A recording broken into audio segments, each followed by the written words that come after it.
শরীফ ওসমান হাদি হত্যাকাণ্ডের বিচার অবিলম্বে নিশ্চিত করতে হবে। বিচার যদি নিশ্চিত না করা হয়, এই সরকার কোনোভাবেই 5 বছরের মেয়াদ সম্পূর্ণ করতে পারবে না। ফলে ওসমান হাদির ভাষায় বলতে চাই, আমরা জান দিব কিন্তু জুলাই দিব না। ইনশাল্লাহ জুলাইয়ের বিজয় হবে। আওয়ামী লীগ বিগত 16-17 বছরে অসংখ্য গুম, খুন, গণহত্যা চালিয়েছে এদেশের সাধারণ মানুষের উপরে, বিরোধী দলীয় নেতাকর্মীদের উপরে। তার ফলশ্রুতিতে গণ অভ্যুত্থানের মুখে পরে শেখ হাসিনাকে পালিয়ে যেতে হয়েছিল দিল্লিতে। এই সরকার, নতুন সরকার গঠিত হওয়ার পরে গত 4 মাসে আইসিটিতে নতুন কোনো রায় আমরা এখন পর্যন্ত দেখি নাই। নতুন কোনো তদন্তের রিপোর্ট এখন পর্যন্ত দাখিল হয় নাই। এটা স্পষ্টত যে চিফ প্রসিকিউটরকে বসানো হয়েছে তিনি দায়িত্ব পালনে ব্যর্থ হয়েছেন। অবিলম্বে তাকে পদত্যাগ করতে হবে এবং নতুন যোগ্য দায়িত্ববান ব্যক্তিকে বসাতে হবে, যিনি আন্তর্জাতিক ট্রাইব্যুনালের মাধ্যমে বিচার নিষ্পন্ন করবেন এবং দল হিসেবে আওয়ামী লীগকে নিষিদ্ধ করার সকল ব্যবস্থা নিশ্চিত করবে। আমরা স্পষ্টভাবে বলতে চাই, গণহত্যার মাধ্যমে আওয়ামী লীগ বিচারের কাঠগড়ায় দাঁড়িয়েছে, আর সংস্কার বাস্তবায়ন না করার ফলে বিএনপি জনগণের কাঠগড়ায় দাঁড় হয়েছে। এই দুই শক্তির বিরুদ্ধে আমাদেরকে এখন সমানভাবে লড়াই চালিয়ে যেতে হবে।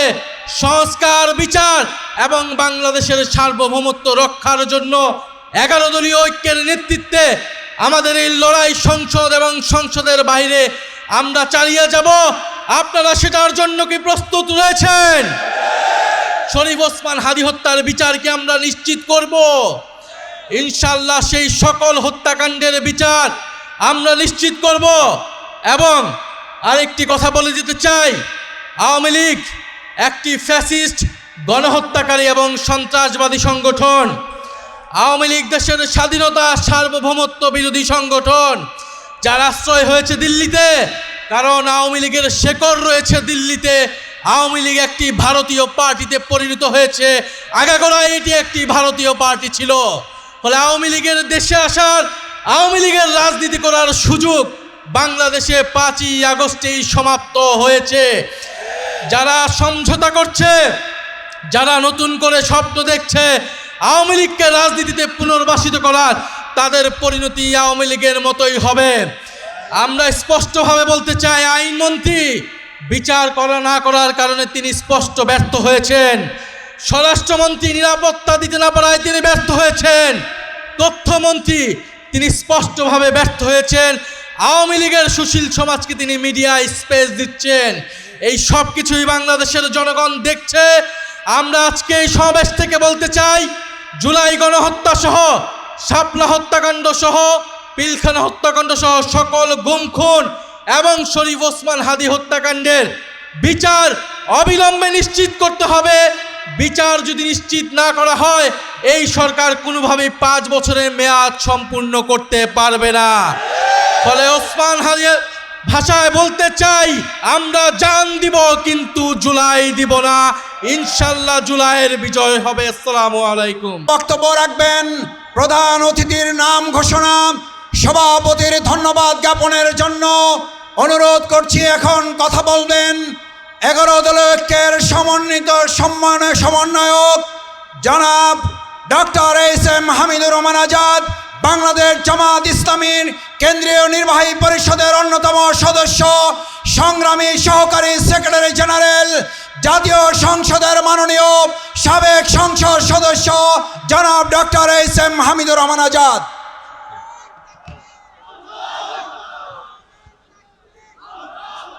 আলহামদুলিল্লাহ রাব্বিল আলামিন, আসসালাতু ওয়াসসালামু আলা আশরাফিল আম্বিয়া ওয়াল মুরসালিন ওয়া আলা আলিহি ওয়া সাহবিহি আজমাইন। আজকে 11 দলীয় ঐক্য জোটের উদ্যোগে আয়োজিত গুম, খুন, আওয়ামী ফ্যাসিবাদী আমলে সমস্ত হত্যাকাণ্ডের বিচার দাবিতে আয়োজিত 11 দলীয় ঐক্য জোটের এই বিশাল সমাবেশের শ্রদ্ধেয় প্রধান অতিথি বাংলাদেশ জাতীয় সংসদের মাননীয় বিরোধী নেতা আমির জামাত ডাক্তার শফিকুর রহমান, জাতীয় সংসদের চিফ হুইপ এবং জাতীয় নাগরিক পার্টির আহ্বায়ক জনাব নাহিদ ইসলাম, অন্যান্য নেতৃবৃন্দ, সাংবাদিক বন্ধুগণ, সংগ্রামী দেশবাসী, আসসালামু আলাইকুম ওয়া রাহমাতুল্লাহি ওয়া বারাকাতুহু। প্রধান অতিথি বক্তব্য রাখবেন। আমি শুধু একটি কথা বলবো, যেই বিএনপির 100 দিনে দেশে 915টি মানুষ খুন হয়, সেই বিএনপির কাছে বিচার দাবি করে কি লাভ আছে? যে বিএনপির নেতা কর্মীরা প্রকাশ্য দিবালোকে আওয়ামী কায়দায় পল্টনে 28 অক্টোবর মানুষ হত্যা করে নির্যাতন করেছিল, তার আদলে মিটফোর্ডের সোহাগের লাশের উপর নির্যাতন করেছে, সেই বিএনপির কাছে কি বিচার আশা করা যায়? যেই বিএনপির শাসন আমলে অন্তর্বর্তীকালীন সরকারের 80টি মামলা ট্রাইব্যুনালে দায়ের হওয়া, 73টি মামলার বিচার কার্যক্রম শুরু করা, 60টি মামলার রায় দিয়েছে, সেগুলো স্তব্ধ করার জন্য দলীয় প্রসিকিউটর নিয়োগ করেছে, সেই বিএনপির কাছে এই বিচার দাবি করে লাভ নেই। তাই আসুন, আমির জামাত যে ঘোষণা দিয়েছেন, আরেকটি বিপ্লবের প্রস্তুতি নিতে হবে, যে বিপ্লবের মাধ্যমে ব্যর্থ বিএনপি, যারা বিচারহীনতার সংস্কৃতি আওয়ামী ফ্যাসিবাদকে প্রতিষ্ঠা করতে চায়, তাদেরকে ক্ষমতাচ্যুত করে ন্যায়ভিত্তিক শাসন ব্যবস্থা এগিয়ে যাবে। নেতৃত্ব দেবে 11 দল, ডক্টর শফিকুর রহমান, ইনশাআল্লাহ। সেই জন্য আমরা প্রস্তুতি নেব। সবাইকে ধন্যবাদ। প্রধান অতিথি সহ সকল অতিথি, সাংবাদিক বন্ধুগণ এবং আজকের সকল উপস্থিতি জনগণকে ধন্যবাদ জানিয়ে আমার কথা শেষ করছি।